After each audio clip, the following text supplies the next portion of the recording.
History is not always written on the battlefield.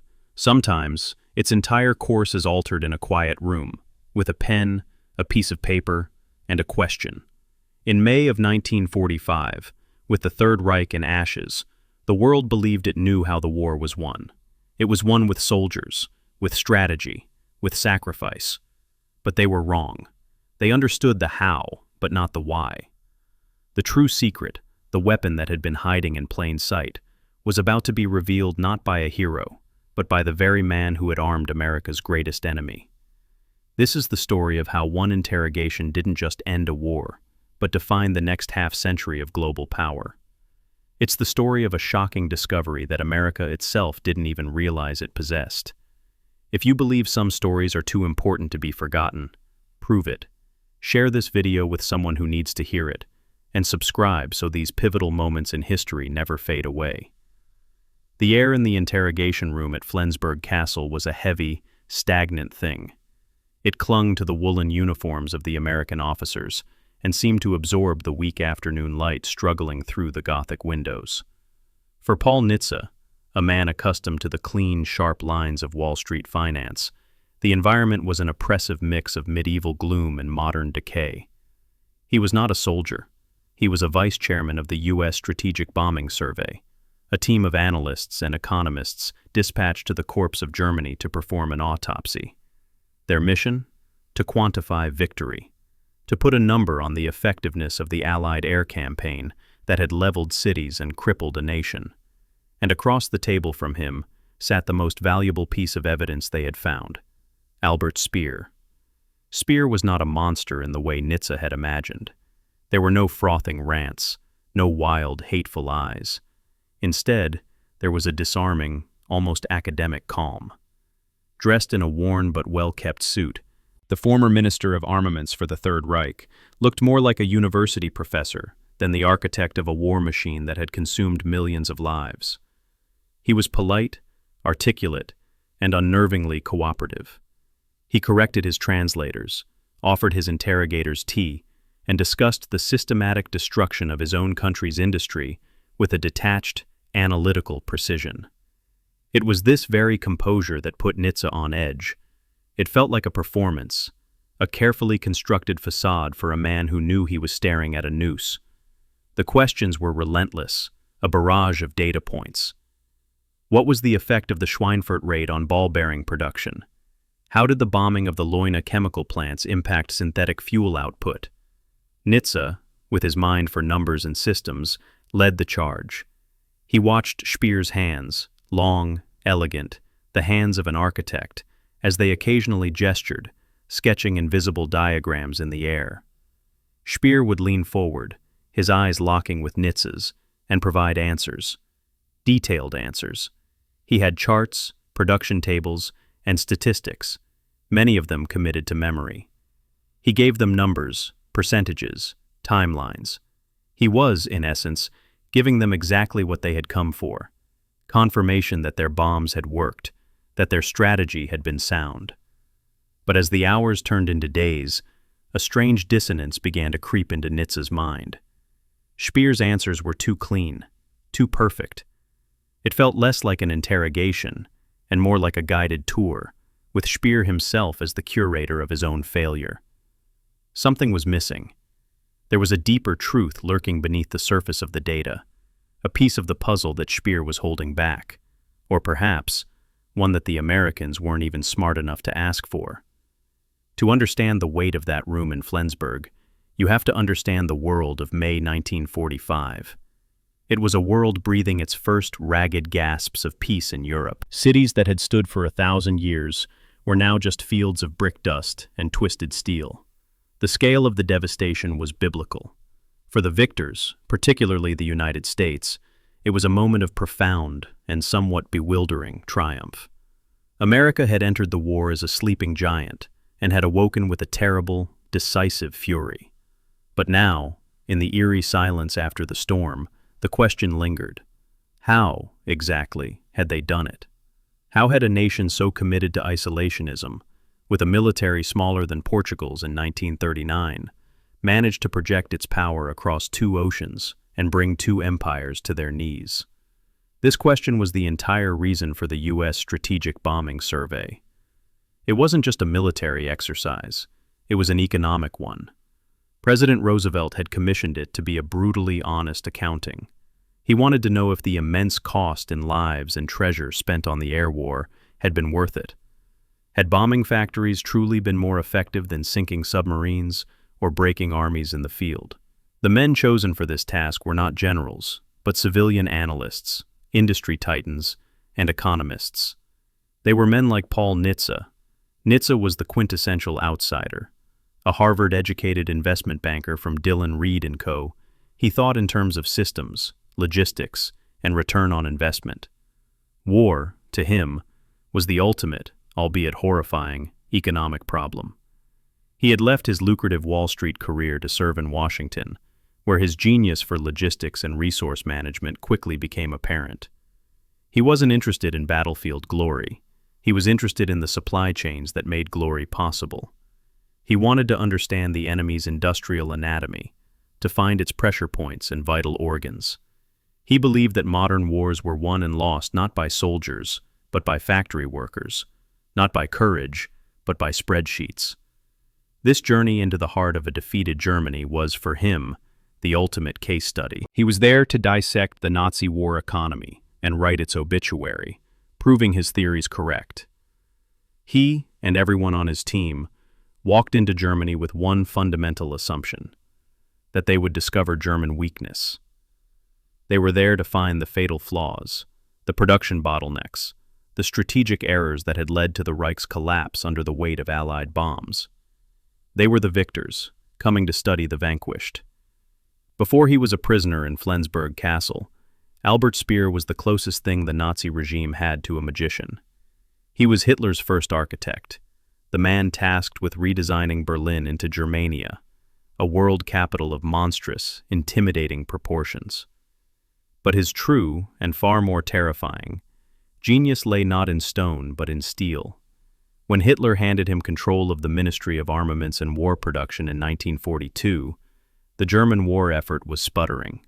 It was inefficient, plagued by bureaucratic infighting and poor planning. Speer, with his architect's eye for systems and his ruthless ambition, changed everything. He streamlined production, centralized authority, and rationalized the entire German economy for total war. The result was what historians call the Speer miracle. In the face of intensifying Allied bombing, under conditions that should have caused a total collapse, German war production didn't just stabilize, it soared.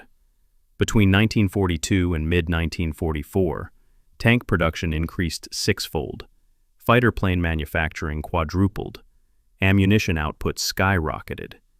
He achieved this through what he called industrial self-responsibility, empowering factory managers and technicians while ruthlessly cutting through red tape.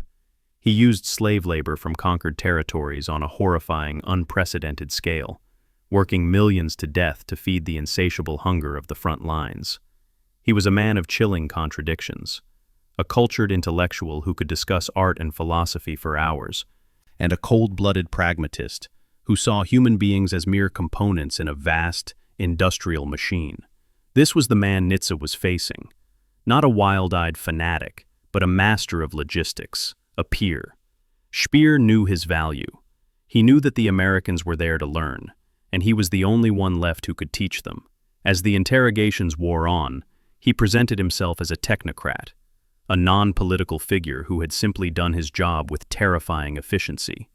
He spoke of his accomplishments with a thinly veiled pride, even as he lamented their ultimate futility. He was laying the foundation for his own myth, the good Nazi, the man who had tried to stop Hitler's scorched earth Nero decree at the end, the reluctant servant of a madman. The Americans, focused on their own questions about bomb damage and factory output, were largely buying it. They saw him as an invaluable source of data. They failed to see that he was also a master manipulator, not just of production lines, but of narratives. And the most important part of his story, the part that would change Paul Nitze's life, had not yet been told. The days blurred into a monotonous cycle of question and answer. The Flensburg interrogation room became Nitze's entire world.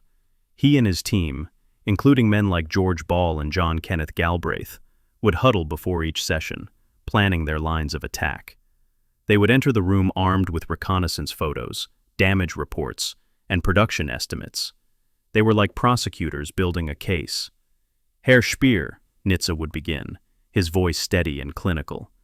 "Our reports indicate that the raid of May 12th on the aircraft factories at Gotha resulted in a 40% reduction in output for the following month.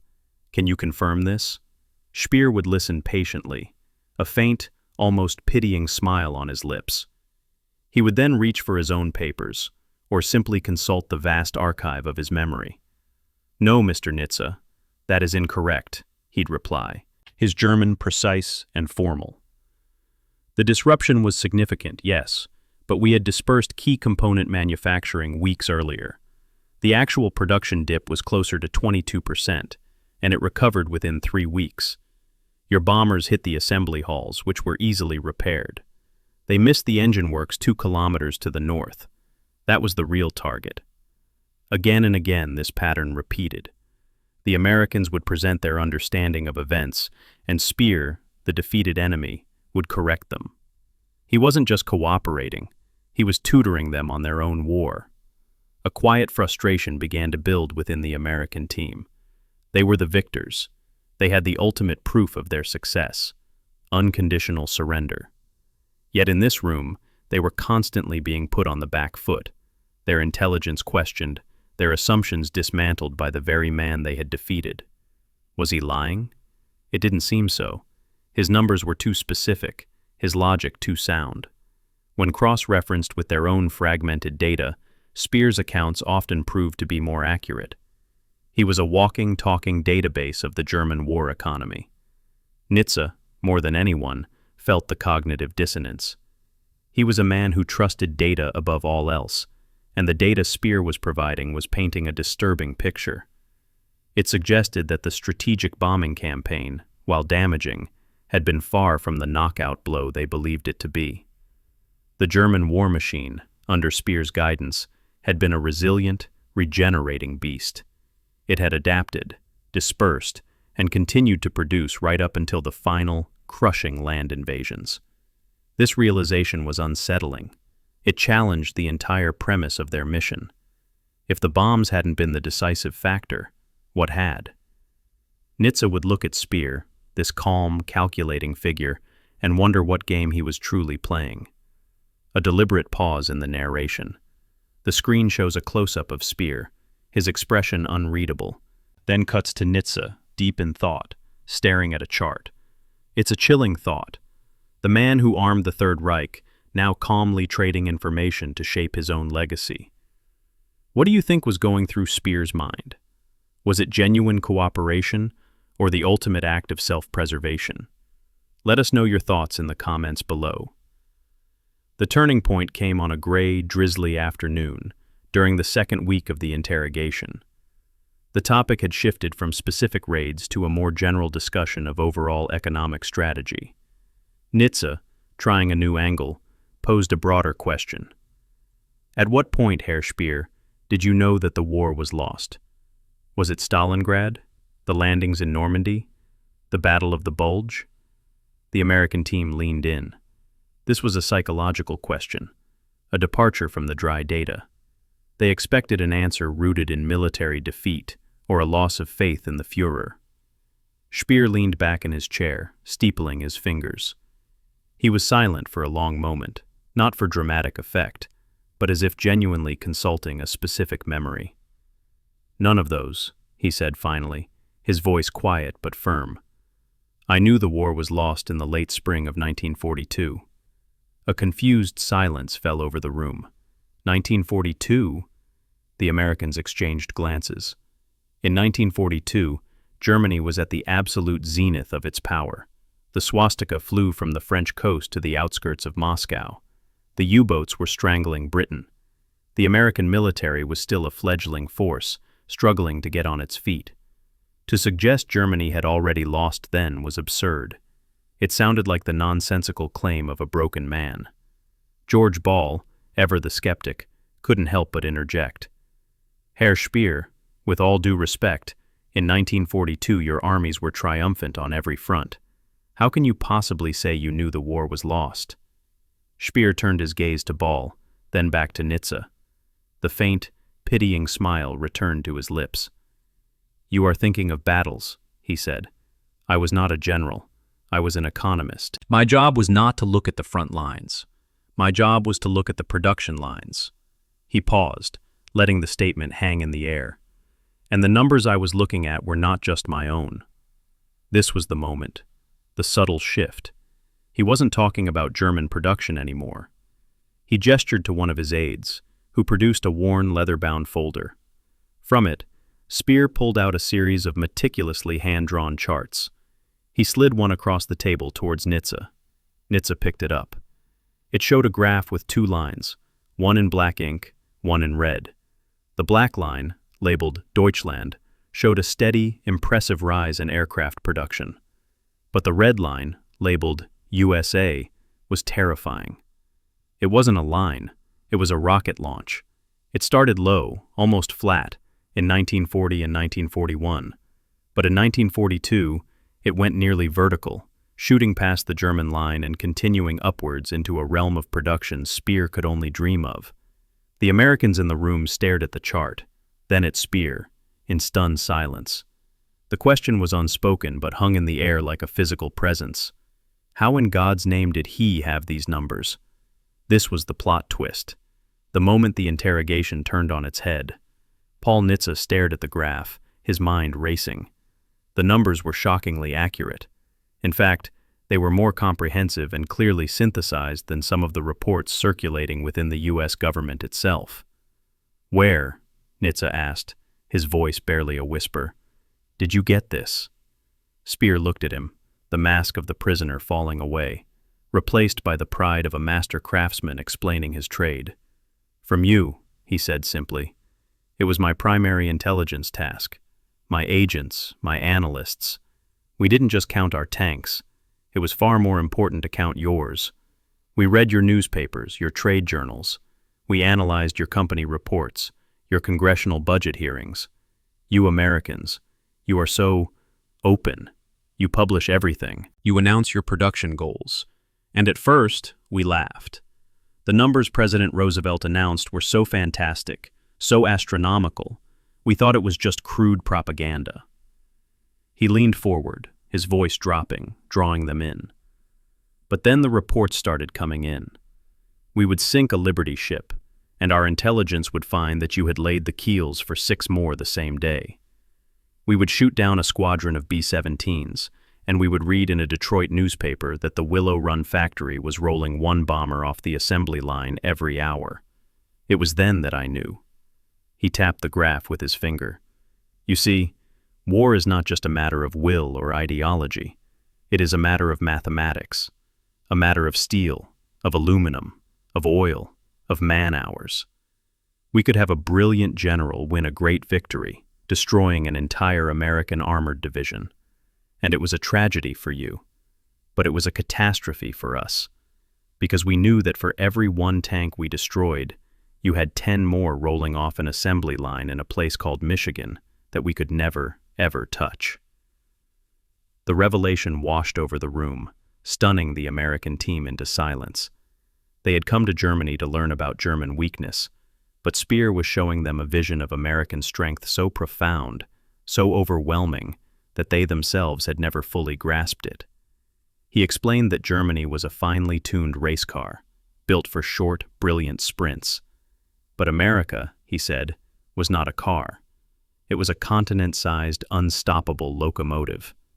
Once it built up a head of steam, it was subject to a new law of physics. The Allied bombing had been painful, he admitted. It was like throwing rocks at the locomotive. It dented the paint, broke some windows, even slowed it down at times, but it could never, ever stop it. Germany, he concluded, didn't lose the war on the beaches of Normandy or in the rubble of Berlin. It lost the war in the boardrooms of Pittsburgh and the factories of Detroit. It was defeated by the American spreadsheet. For Paul Nitze, this was more than a revelation. It was an epiphany. It was as if the damp, gray walls of Flensburg Castle dissolved, and he was seeing the entire globe, the entire war, with a terrifying new clarity. The sound of Speer's voice faded into a low hum. Nitze's world compressed to the chart in his hand, and the cascade of thoughts exploding in his mind. All this time, they had been asking the wrong questions. The Strategic Bombing Survey was searching for the enemy's critical vulnerability, the single point of failure, the ball-bearing factories, the oil refineries. They operated on the assumption that there was a surgical way to win a war, a silver bullet. But Speer had just handed him the truth. There was no silver bullet. The decisive weapon wasn't a bomb. It was the American economic system itself. It was the sheer, brutal, overwhelming power of mass production. Nitze's mind, trained to see systems, began to connect the dots at lightning speed.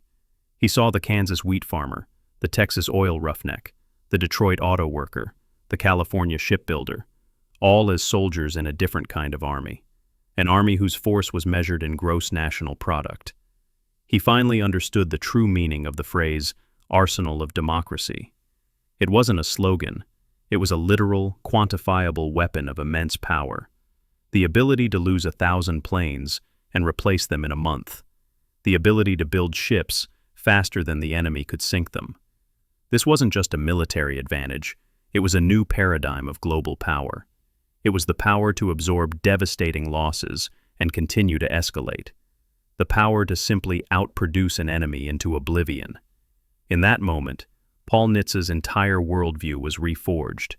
The future, he realized, would not be defined by who had the bravest soldiers or the cleverest generals, but by who had the most productive and resilient economy. The lessons of this war would be the foundation for the peace, or the next war.